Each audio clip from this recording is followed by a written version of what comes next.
What's going on, guys? Fitty here with a brand new video, and with this video I'm going to talk about the main event that went down yesterday, which was between the number 8 and the number 9 ranked welterweights in the world.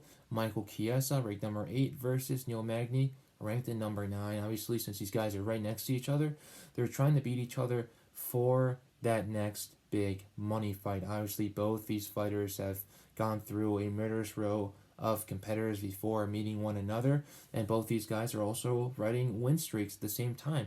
Michael Chiesa, being a brand newcomer to the UFC welterweight division, his last win was against RDA, and then you've also got Neil Magny on the other side. His last win was against Robbie Lawler. So both these guys have basically beaten legends for their last fights, and now they're coming together and they're trying to see who's going to be able to make that step forward, who's going to be able to go leaps and bounds into this welterweight division. And this was a very interesting fight because you've got two wrestlers going at it with one another. Obviously, Neil Magny is pretty good with the feet, on the feet, I mean, and he's also had a couple of knockout TKO victories in the past. And then you've got Michael the Maverick Chiesa. If there was an X factor in this fight, it had to be the grappling. Michael Chiesa is one of the best grapplers in the UFC that happens to not be from Brazil. No, I'm just kidding. That's a joke right there. But no, he really is one of the best grapplers in the UFC, and he put it on full display as well. He got several takedowns in the fight, and whenever he got Neil Magny down on the feet, it was just that Neil Magny barely had any answers for the takedowns.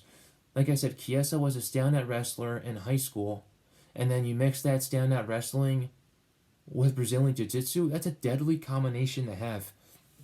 When most fighters start their MMA career, it's always very important to have a wrestling background. If you don't have a wrestling background, learn as much wrestling as possible because you're going to need it later on in your career. You can be the best boxer, you can be amazing on the feet, but if you're not amazing on the ground, if your whole entire game isn't equaled out, if it's not well-rounded, then you're going to end up being like Francis Ngannou going up against a very good wrestler and a very good boxer such as Stipe Miocic, getting taken down to the ground after Stipe's taken some of your best shots and not being able to get back up because you've never been in those positions before. It happened to Francis Ngannou, one of the most scariest men in the division, and Stipe was able to beat him like it was child's play. Now you've got two fighters, two wrestlers, but like I said, the X factor is being the grappling. Whenever Michael Chiesa got Neil Magny to the ground, and let's be honest here, it took a lot of energy, it took a lot of strength for Chiesa to keep Magny down there on the ground because Magny is a very strong guy. He's very tall, he's very lanky, but he's also very strong at the same time. He's taken multiple opponents down to the ground, and those opponents have had a very hard time being able to keep up with Neil Magny, being able to keep up with his aggressiveness, being able to keep up with his gas tank. If you guys remember, Neil Magny trains at Team Elevation, which is all the way up in Colorado. It's the Mile High City, for crying out loud, and it's basically 5,000 feet above sea level. It's absolutely ridiculous. So obviously, Michael Chiesa is going to have a chip on his shoulder, but Neil Magny's going to have an even bigger chip on his shoulder because he's got the cardio. We've seen Michael Chiesa gas out in the past, so obviously Michael needed to correct some of those mistakes and go into this fight with those mistakes fixed, and he did. Chiesa's gas tank looked good. Obviously, he kept Neil Magny down in the ground. He put a lot of pressure on him. Obviously, he put his shoulder into the throat of Neil Magny, into his neck, multiple times in order to cut that flow of breathing off from Neil Magny, make it a whole lot harder, and also try to set up submissions as well. And we barely saw any submission attempts from Michael Chiesa, but we did see a good amount of ground and pound. We did see a lot of exchanges. We did see a lot of reverses as well. Neil Magny did also have Michael Chiesa on the ground on multiple occasions as well. He was able to reverse it, but another story of the fight was on the feet. Michael Chiesa, his hands have gotten a whole lot better than what they used to be.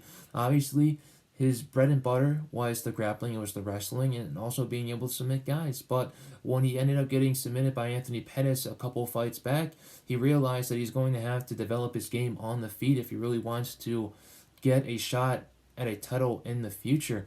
And he did also have that loss to Kevin Lee, which is very controversial. But like I said, when you lose, you're going to have to come back bigger and stronger and more experienced the following time.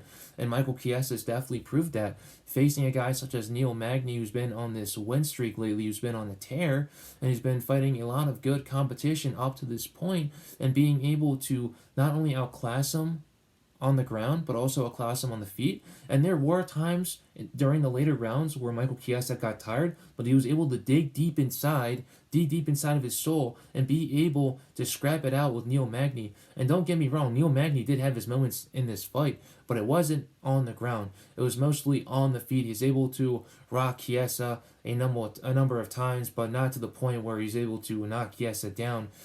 Chiesa was able to get him against the fence, work some body locks, and be able to get the takedowns off of that. Also worked some takedowns off of the double legs and the single legs, and being able to transition from a single leg takedown to a double leg takedown. But boy, like I said, it was the grappling at the end of the day that really sealed the deal for Michael Chiesa. And now he's being the number 9 ranked guy in the world. So he basically took a step back, one ranking back. But then again, I didn't really like his call out of Colby Covington, because there's no way that Colby Covington is going to face the number 8 guy in the world when he's ranked number 1. It just isn't going to happen. There's already a fight lined up in the future. Dana White is already looking forward for that fight that he wants to make between Colby Covington and the BMF champion Jorge Masvidal. Obviously, if you want to put that belt on the line, do it against Colby Covington, who's another bad mother effer and one of the most hated guys in the UFC, just to put that out there.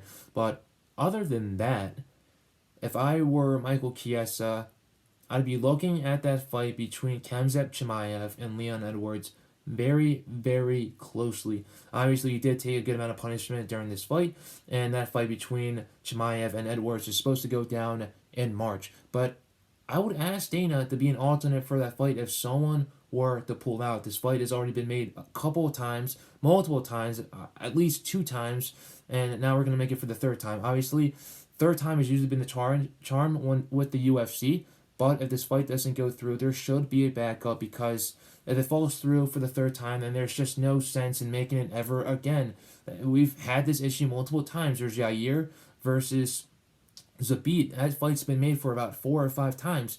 Then there's Khabib versus Tony. That fight was literally made 6 times, and it never came to fruition. So obviously, if a fight falls through more than 3 times, then there's no use in trying to reschedule. There's no use in trying to rebook it anymore. You're just wasting time. You're wasting these fighters' youth, and like I said, you're wasting those fighters' times when they can be able to use that time to be able to fight someone else, to be able to get more experience, to be able to work their way up the rankings. So obviously, if I were Michael Chiesa, I'd have a very keen eye on that fight. You're having the number 3 guy fight the number 15 guy, I believe, in the rankings. So obviously, if Chimaev pulls out of that fight again, obviously he did have COVID-19, and we have seen the photos, we have seen the videos of him strolling around the streets without a mask on, without a care in the world. So obviously, if he does become ill again, then if I were Michael Chiesa, I'd slide right in there, save the day, save the fight night, and get another main event slot. So obviously, those are just my reactions of the whole entire main event. Neil Magny is still a very dangerous fighter, but he wasn't able to get the job done against Michael Chiesa, who was a former lightweight, moving up the welterweight, and really having a resurgence in this new weight class. He was killing himself trying to make the 155-pound limit, and now he's not killing himself trying to make the 170-pound limit. And like I said, Chiesa is a very smart individual. He works as an analyst with the UFC, so he's analyzing all these different fighters in all these different divisions, and he's learning how to not only report these fighters and write about them and be able to talk to them and see what their game is all about, but he's also getting to be a couple moves ahead of all these different fighters in the UFC welterweight division by being an analyst and being able to analyze every single move, every single step, every single aneurysm, all these different things that are going on with these fighters. And whenever you make a move, there's so much that goes into every single one of these moves. The setup, the strike, and then there's the recoil as well. and then you've got fighters that always make mistakes, and you always got to look at it. A lot of fighters don't like to look at film. A lot of fighters let their coaches do that for them. But for me, it's very good to watch film. It's very good to know what your opponent is up to. And Michael Chiesa is basically doing all this as an analyst for the UFC. So obviously, I appreciate you guys for watching this video. I just wanted to get my hindsight on that main event. I obviously didn't talk about it in my last video because I wanted to talk about a lot of the fighters that are being overlooked and the prelims and also the main card as well, and let them get a little bit of shine as well. But for these next videos, I'm going to be talking about UFC 257 and some of the fights that I'm really going to be looking forward to, such as the main event, the co-main, and then there's also that fight between Marina Rodriguez versus Amanda Ribas, which is definitely one of the most interesting women's matchups to begin this year with. Two stud female athletes going at it with one another from the same country as well. Obviously, Brazilians don't like to fight each other, but when they get in the octagon, they make magic. It's just non-stop action from beginning to end. But like I said, those are just the things I'm going to be talking about in my next videos. I appreciate you guys for watching this video. Like, subscribe, comment, press on the notification bell as well, just to let you guys know when I'm going to put another video out there, just because I'm going to keep on going. I know I haven't posted anything in about a day or so, but that was just my mistake. I promise that I'm going to keep on continuing to put out more output when it comes to these videos. So appreciate you guys. Stay safe, stay blessed, and continue to keep on riding this wave, and hopefully we'll be out of this pandemic soon and being able to watch UFC fights with full arenas. Later, guys.